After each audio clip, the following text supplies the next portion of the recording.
One of the most surprising healing pieces of life after divorce was the massive amounts of grief. I expected to mourn the loss of my marriage. I expected to miss my now ex-husband. I did not expect all the other types of grief, all the other mourning that showed up, and the cycle or non-cycle that it chose to follow. Today's expert is going to help us navigate those cycles of grief and how we can get through it faster. Welcome to the Crazy Ex-Wives Club, a podcast dedicated to helping women navigate the emotional journey that is divorce. I'm your host, Erica, and if you're trying to figure out life after the big D, welcome to the club. Whether you're contemplating divorce or dealing with the aftermath or any of the many phases in between, the club has got you covered. Each week, you'll hear stories from women who have been in your shoes. This isn't about spilling tea on divorce details. This is about giving you the tools to take control of your own healing journey. Listen in weekly for advice, tips, and tools to help you move through each stage of the process. Welcome back to another episode of the Crazy Ex-Wives Club. I'm your host, Erica, and today's guest, Oona Metz, is a therapist and author that's going to help us understand the phases of grief. Now, Oona, your book, Unhitched, the Essential Divorce Guide for Women, just launched. So first, let's celebrate you and your book. Welcome to the show. I'm excited to have you here today. Oh, thank you so much for having me on. I've been a big fan of yours for a long time, and I'm really excited to be here today.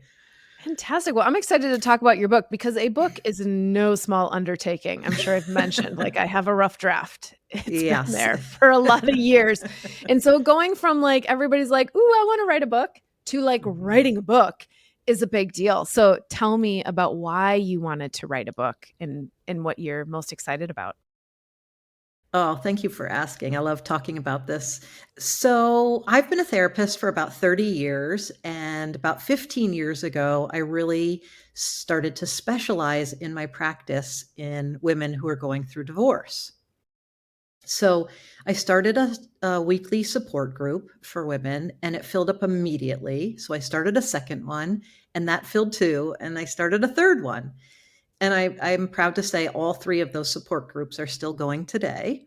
And I've just learned so much over the years of sitting with women as they're really processing all of the emotional pieces of divorce. And there's so much to process.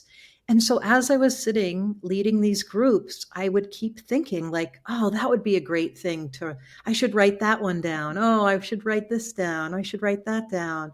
And I just finally decided like there's so much important information that we're talking about every single week. I really wanted to give it to more people. And so I decided I'd write a book and try to really be able to expand the number of people that I'm reaching because I know that it's helped the women that I've worked with, and I'm sure it's going to help people who read it. So I'm really excited to get it out there because it has been a 3-year labor of love. I love that. It is time. And I think it's so needed because you know what happens in divorce, or back it up. What happens when you're in a marriage crisis and in a troubled marriage? You go to a therapist, Right. but good Lord, you can get a bad therapist. Yes. Right. You can get some bad advice and pay a lot of money for it. And so I love when someone like you who has so many years of experience really focusing on women in divorce. And there are common themes. There are things that come up, even though we all feel alone in it. There are things that we all need to navigate through. And so a book is such a great way for you guys to be able to dive into all those topics. And I love one of the things that I saw right away in the beginning, do men and women handle divorce differently? They sure do. They sure do. And so having the right guidance for what you need is so empowering. And you know what else I really felt about your book as I was flipping through it and reading it is it's like part therapist in your pocket to understand the journey of what you're going to go through.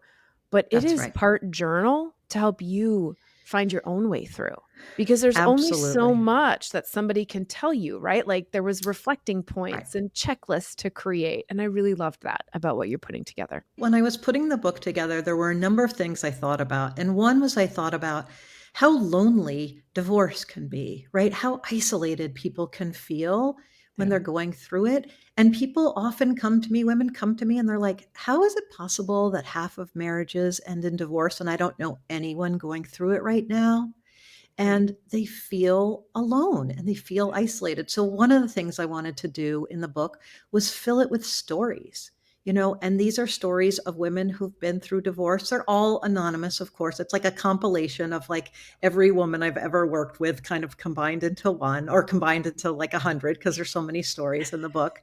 So, nobody would be able to recognize themselves. And yet, I think so many women will be able to relate to the stories because I want people to feel like they can relate. And then, as you said, like the exercises, it's also important. In addition to having really good information and stories of other people, it's good to be able to reflect and like, how can you learn from this experience? How can you grow from this experience? Because it's really my core belief about divorce that it is so heartbreaking and stressful and hard, and it's so difficult to go through, and it just presents such incredible opportunities for growth and healing and transformation if you do the work, if you do the grieving work and the reflection work. And so I did make a whole bunch of little exercises. You can write in the book if you want, or you could use your journal and write there. But I just wanted to ask questions to get people thinking about their own experience. Yeah, I was so it's just random. The day we're recording, you guys, obviously this is not when it airs, but the day we're recording is tonight. I'm actually teaching a portion in the club. So the club is our online divorce community, like your space to find your people because we can't all be in person. So great, we have it online, but part of it is the program that's in it. It's called Reclaiming Me. And tonight we are diving deep into how do you heal those pieces that broke? Because that's the work. The work is picking up, one piece at a time. Like I was talking about, it's like shards of broken glass. Little pieces of you have been cracked off your entire life. And we kind of sweep them into the corner and we hope that it's not going to be a problem. But divorce is such a huge rupture, a huge shatter that we have to go back and do the work and figure out what are we keeping? What is it time to let go of? What do we no longer want to hurt us anymore? And so books like yours, the guidance like yours, the club, being in that space, being in the experience are what holds you up so that you can get through it. That is so true, Erica. I love that you just said the thing about the shards of glass because in the end of the book, I really also talk about the coolest journey of a piece of sea glass, and that divorced women can be like a piece of sea glass, like the shard of glass in the beginning where you just feel broken and you can feel like a piece of trash, right? Like a Mm, piece of broken glass on the ground. And yet, if you go through the whole journey, if you go through the whole all the waves of emotion and the waves of that ocean, you yeah, become this like treasure, yeah. right? I mean, if I see a piece of sea glass on the beach, it's like a treasure. I'm so excited and I will scoop it right up and keep it Mhm. because it's a treasure. And I think that's what happens with divorced women, you Yeah, know? it Eh, definitely is a huge transformation. You're being given the opportunity to start Yep. over, and the pain does threaten to overtake you sometimes, and I think that's where Yeah. understanding what that looks like, and specifically one of the Yes. big topics that I wanted to make sure we explore today is grief, because Yeah.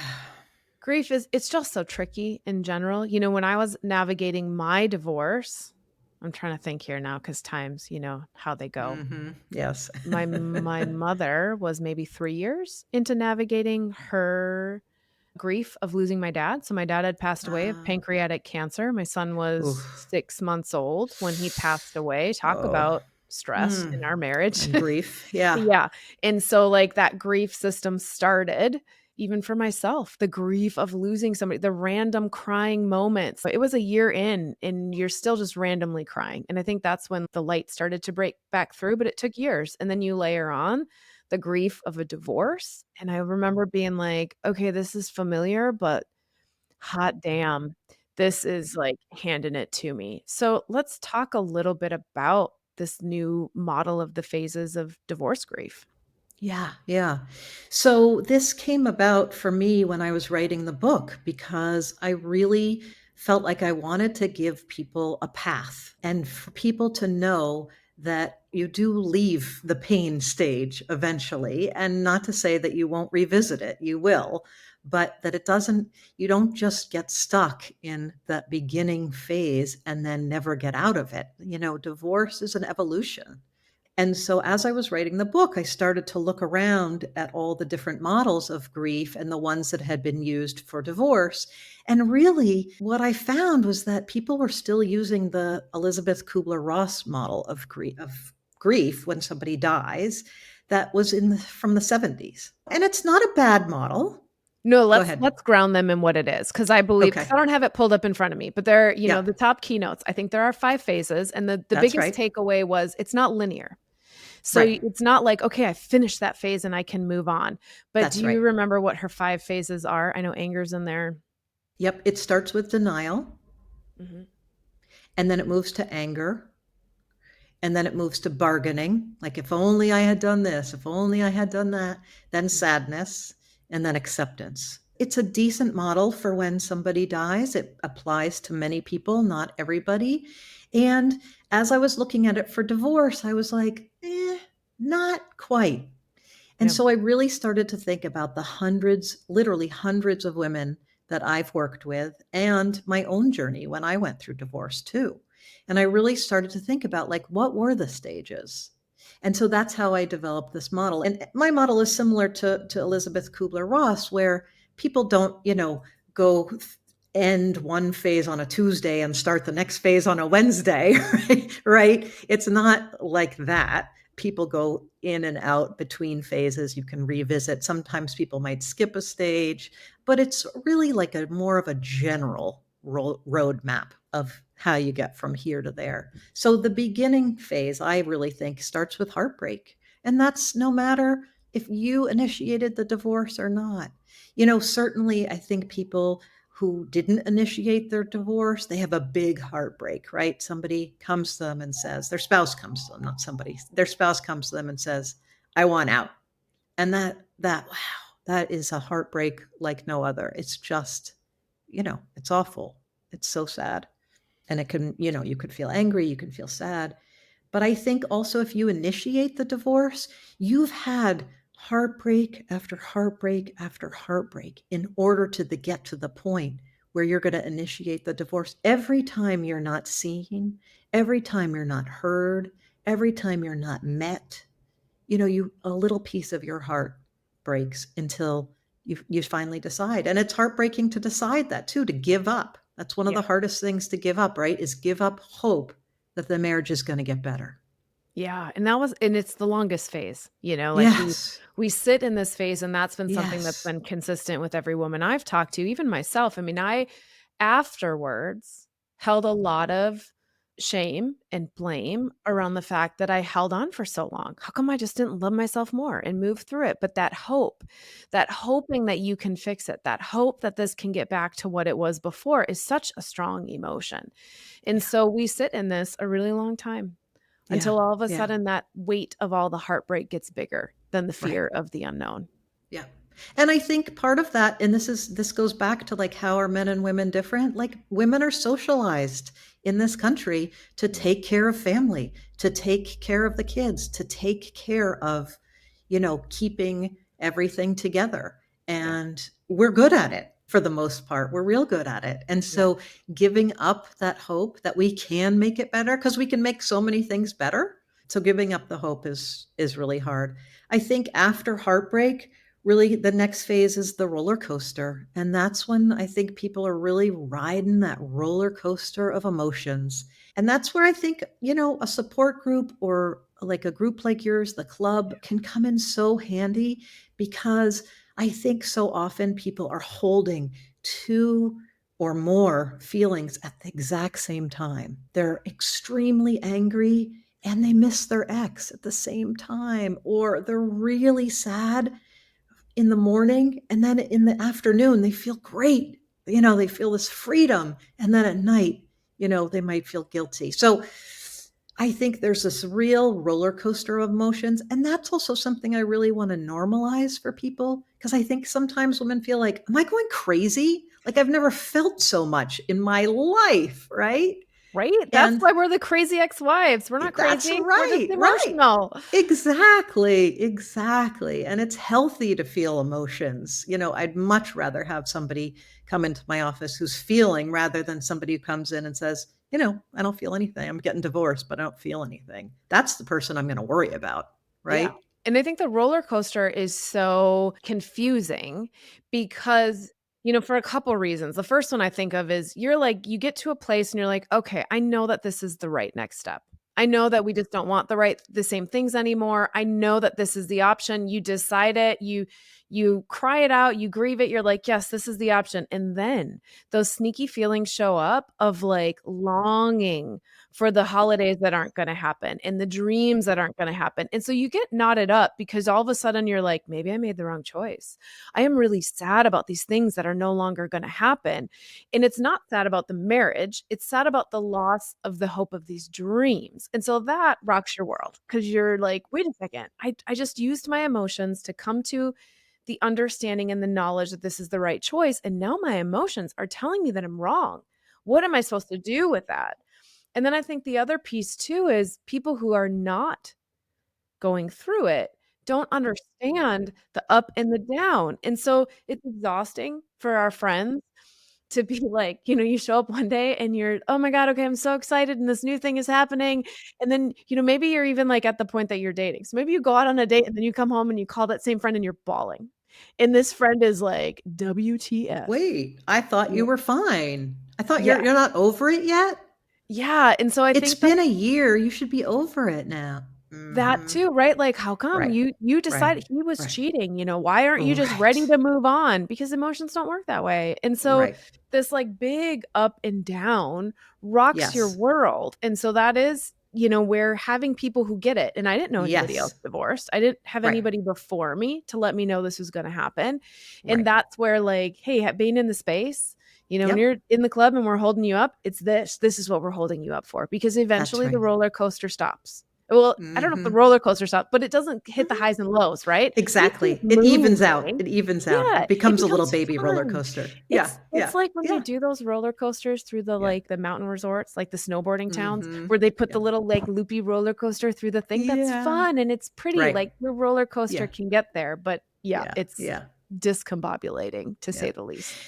I think the other thing that really happens in the roller coaster phase is that the legal process for many people can really exacerbate the feelings. And so, you have to manage the feelings that you have about your ex, about your kids, if you have kids, about kind of having this new life, but then all the uncertainty that comes with the legal process, or your lawyer's not getting back to you in a timely way, or your ex is using the court in some way to manipulate you or control you, that part can be really hard and really exacerbate that roller coaster part.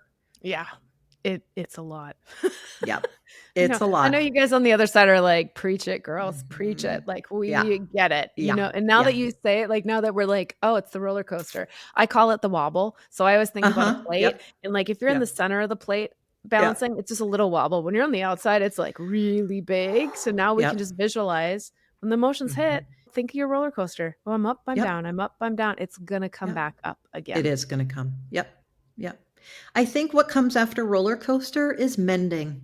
And when I think of mending, what I always like to think is like somebody with a little needle and thread, like mending that little hole in your heart, that little tear that's in your heart. And mending is a phase where you're really beginning to take so much energy that you spent on your ex, and really put it back on yourself so that you can really begin to mend your own heart and really start to take that energy and put the focus back on yourself.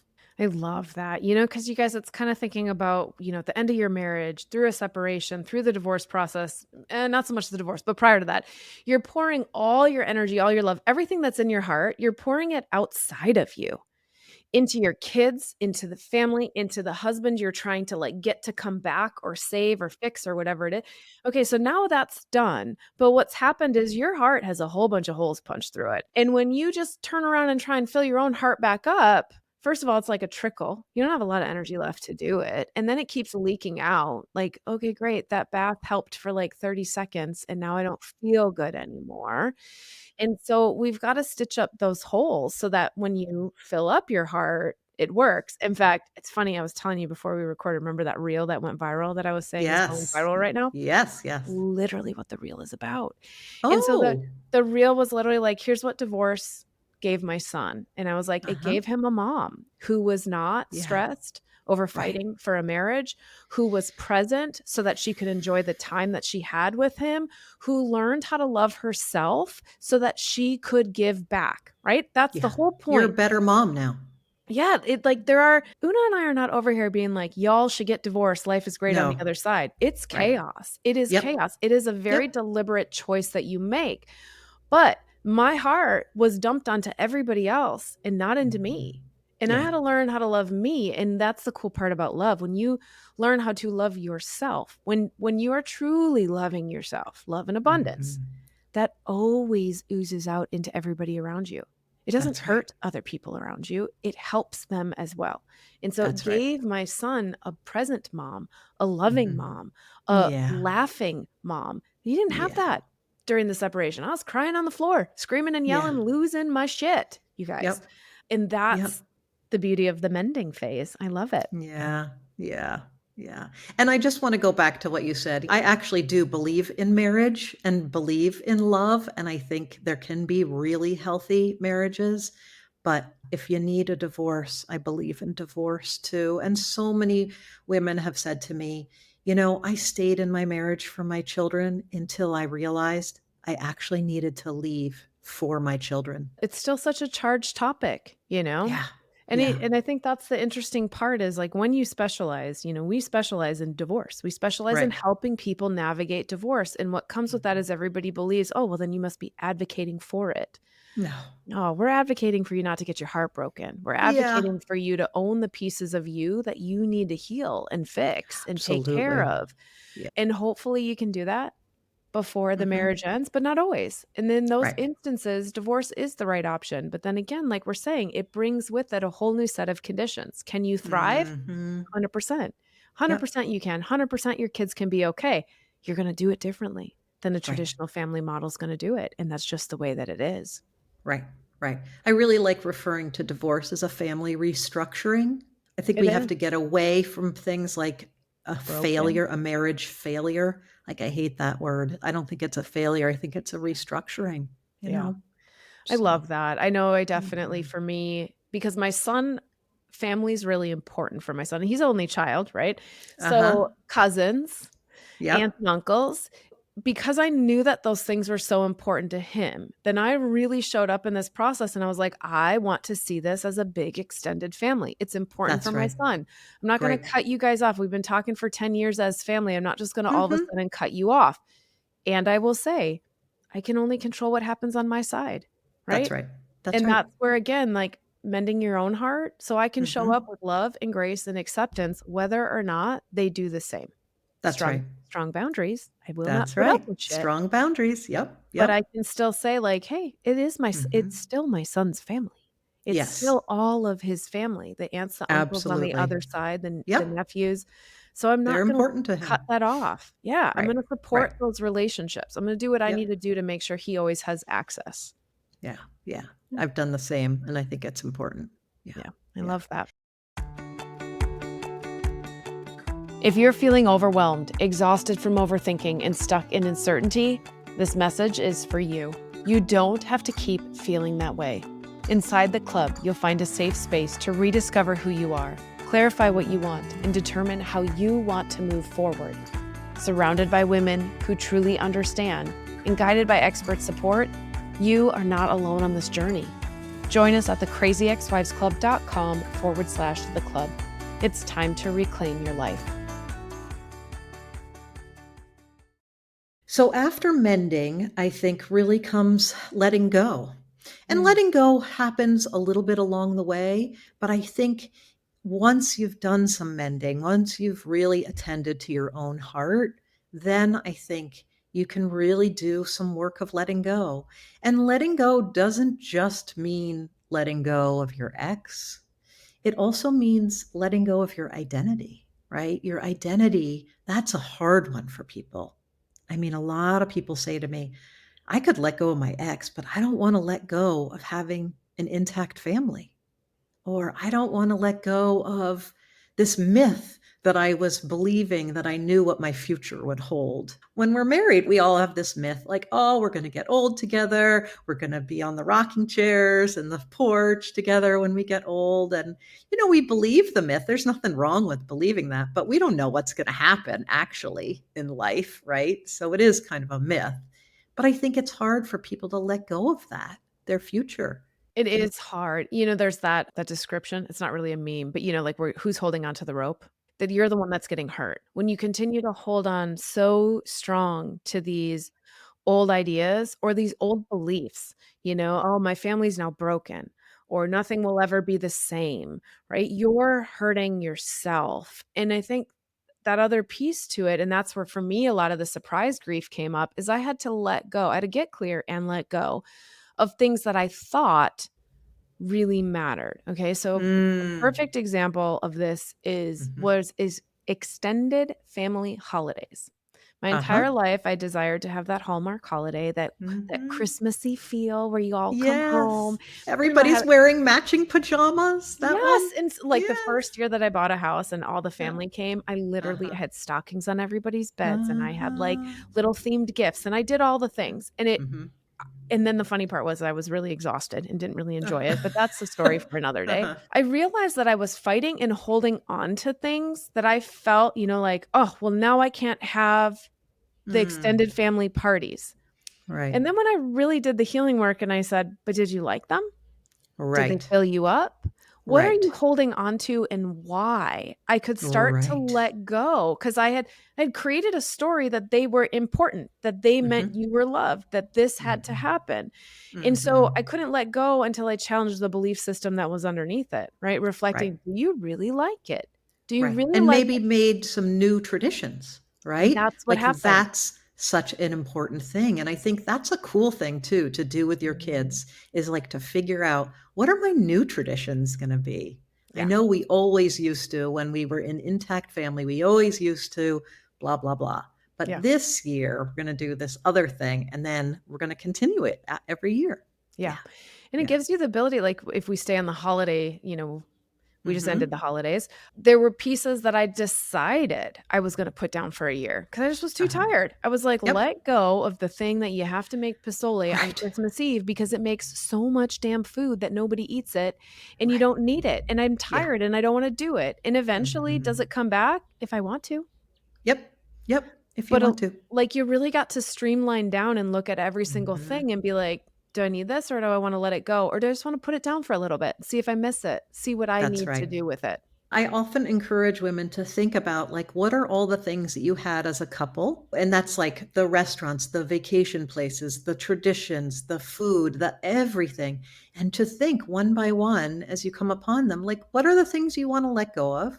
And what are the things you want to reclaim for yourself? Because sometimes people will say, well, we always went to Maine every summer and now I can't go back to Maine again. Well, you may want to let go of going to Maine and you actually might want to reclaim it for yourself. Maybe you go to a different town, or maybe you go to the same town and you do a different thing, or, but is there a way to reclaim it or not, or let Yeah. it go, Yeah. you know? And, you guys will find the things you need to let go because 'cause they'll be the things that still bother you. Yeah, that's right. Like, the That's the right. the things that you are holding on Mhm. to that maybe don't serve you Mhm. anymore, look for the Mhm. pattern of what are you always Right. complaining about? What are you Right. always miffed about this thing happened to you because of divorce? Probably Mhm. something you need to adjust. Right. The other meme that I love is let go or be dragged. Yeah. I mean, it's kind of harsh, but it's true, right? You Yeah. have to. You And have to and at some it'll point. drag you I mean, lordy, Yep. it'll drag you through Yep. the mud Yep. of emotions, and then that's the Yep. thing, like, one day you're just like, "I don't wanna do this anymore. This Right. is not worth it. I don't wanna do this anymore." Right. And then I think the final stage, really, Erica, is moving on. And that doesn't mean that divorce is not always part of your history. It's always going to be part of you, especially if you're co parenting. But even if you're not, or if your kids are grown, it's always going to be part of who you are. It's always going to be. But you know what?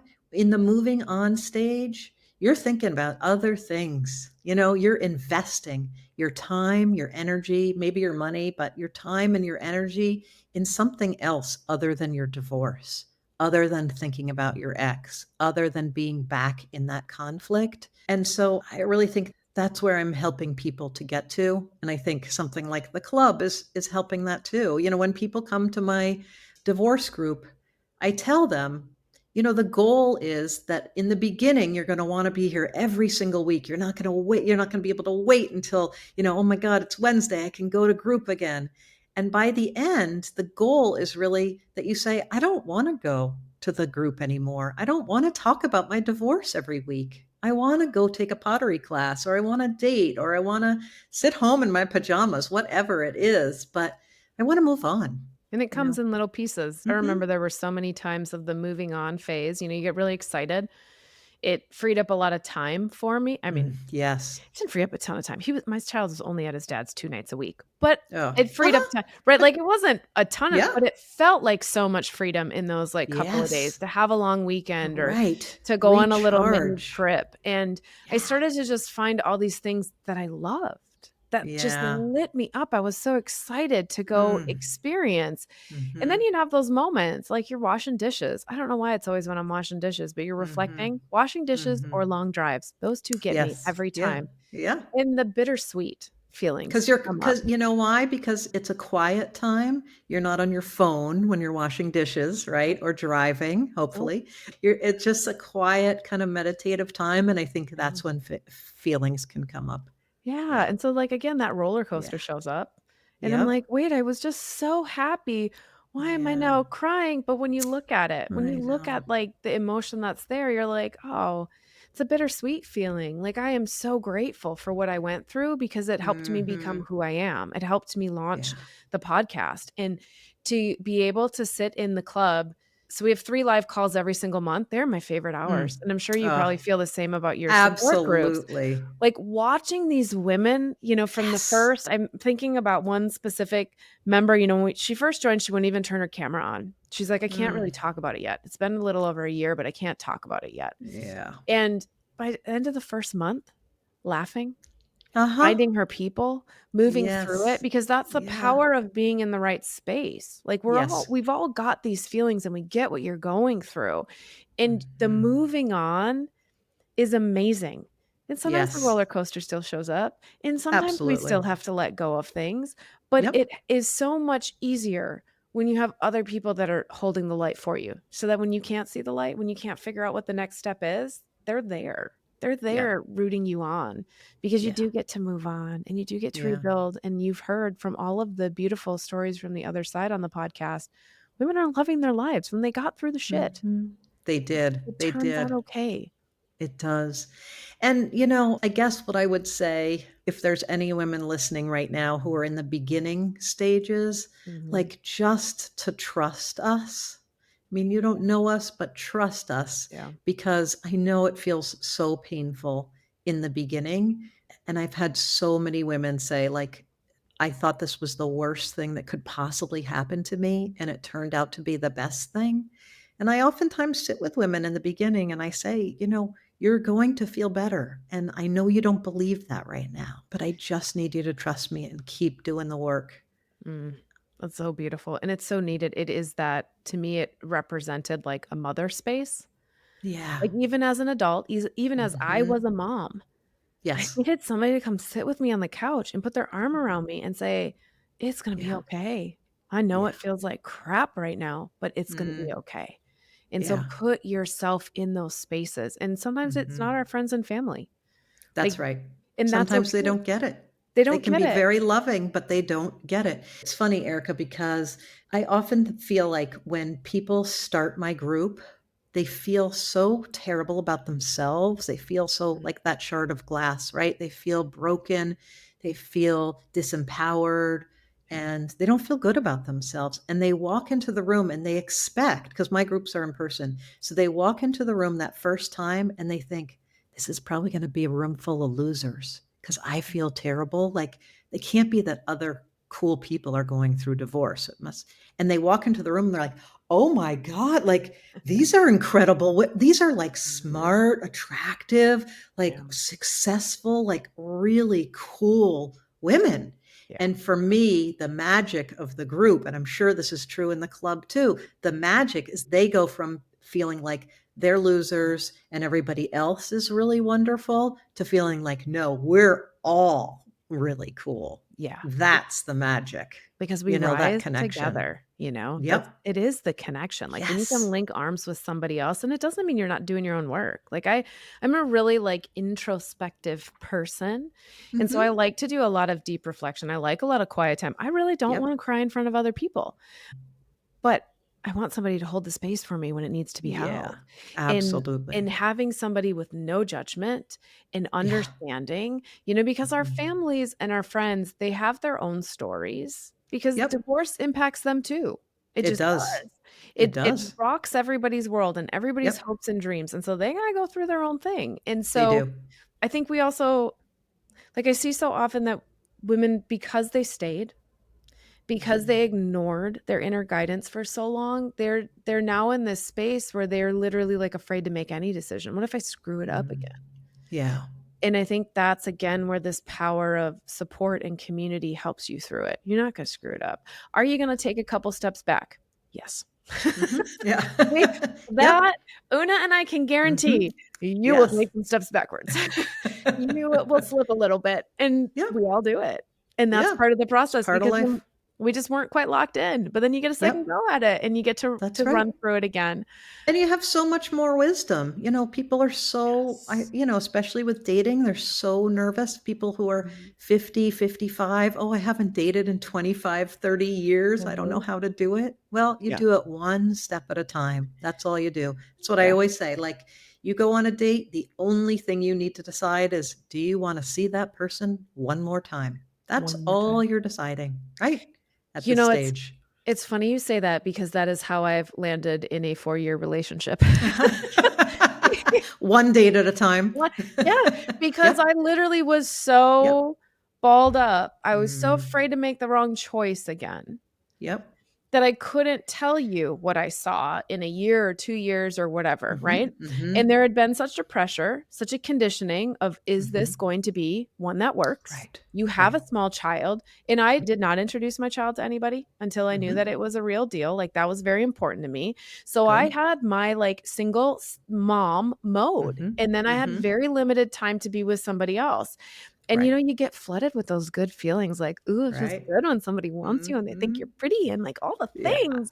And yeah. so you can't help it. Ego's like, "Ooh, give me more. I like Yeah. that. Give me more." And so then I'd be like, "Okay, maybe I want more." And then I would freak out.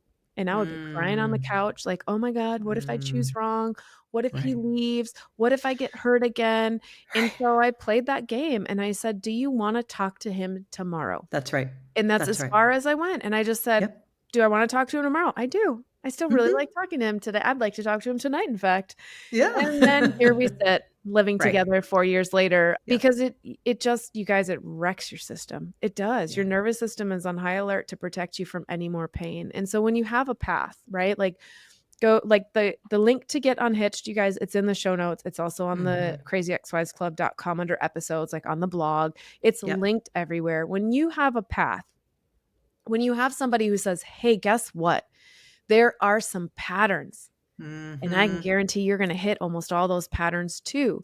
Well, now you have enough awareness to not be sitting home alone on a Friday night going, "What is Mhm. wrong with me? What is Right. wrong with me? Why do I feel this way again?" I don't know. Open the book. Mhm. Read a few chapters. You are not Yes. alone in this, but we need to have somebody who knows, just a couple steps ahead of us being able to Right. lead us forward. And that's what's one of the big reasons that I included so many exercises in the book, so that you can really take the time to think about, like, what worked in my marriage and what didn't work in my marriage. So thinking about the past, I have lots of exercises about the past. I have a lot of exercises about the present. Like, what do you need right now to help yourself, right? And then exercises about the future.